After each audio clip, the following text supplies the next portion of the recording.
பிப்ரவரி 6. புனித மார்க்கு எழுதிய பரிசுத்த நற்செய்தியிலிருந்து வாசகம். அதிகாரம் 7, இறை வார்த்தைகள் 1 முதல் 13 முடிய.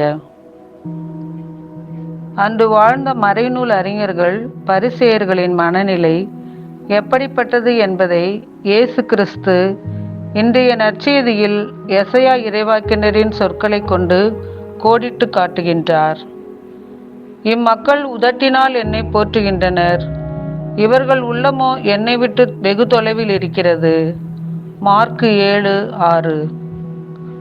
கடவுள் நம்முடைய சிந்திக்கக்கூடிய எண்ணங்களை, மறைவாக பேசுகின்ற பேச்சுக்களை, மறைவாக செய்கின்ற செயல்களை அறிபவர் என்று தெரிந்தும் அவர் முன்பாக, அவரது சந்நிதி முன்பாக நடிப்பவர்கள் மனிதரின் மறைவான எண்ணங்களை, பேச்சுக்களை, செயல்களை அறியாத மற்ற மனிதர்கள் முன் எவ்வளவு நடிப்பார்கள் என்பதை சிந்திக்கவும் இன்றைய நற்செய்தி நம்மை அழைக்கிறது.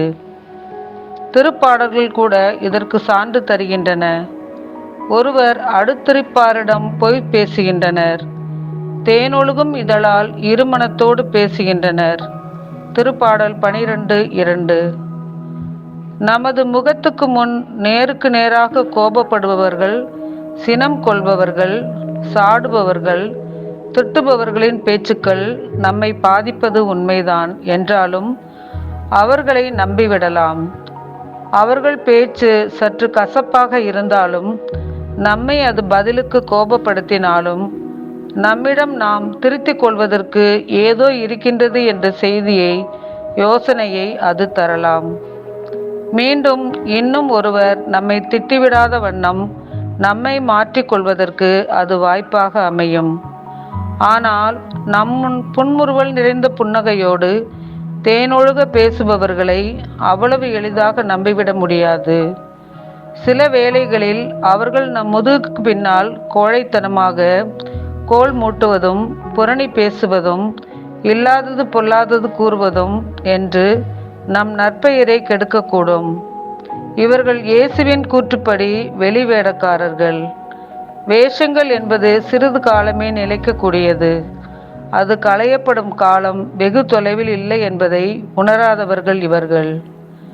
இயேசு எதையும் நேருக்கு நேராக பேசியவர், முதுகுக்கு பின்னால் பேசியவர் அல்ல. ஆகவே அவர் யூத சமுதாயத்தில் எதிர்ப்பை சம்பாதித்தார்.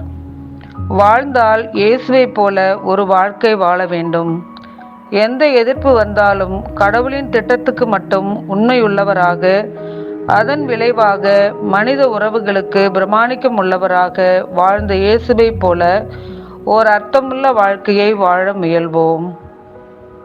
ஆண்டவரே, நீர் உம் நியமங்களை தந்தீர், உம் ஒழுங்குமுறைகளில் என் இதயம் நாட்டங்கொள்ளச் செய்யும்.